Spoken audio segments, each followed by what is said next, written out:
Grindavík í fjörðinn kom, ætluðu sér að vinna. Sindrastelpur vildu það ekki. Það byrjar ekki vel. En nóg eftir af tímanum var fyrir Sindra að skora. Upp og sí. Já.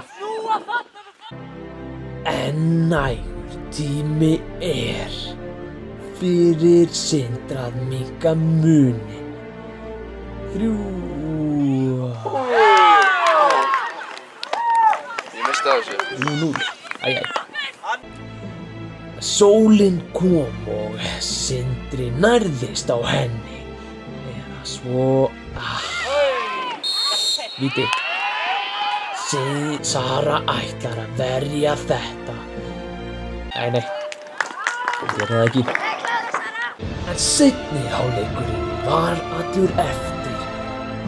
Hornspyrnu fengur sem Logey skoraði úr.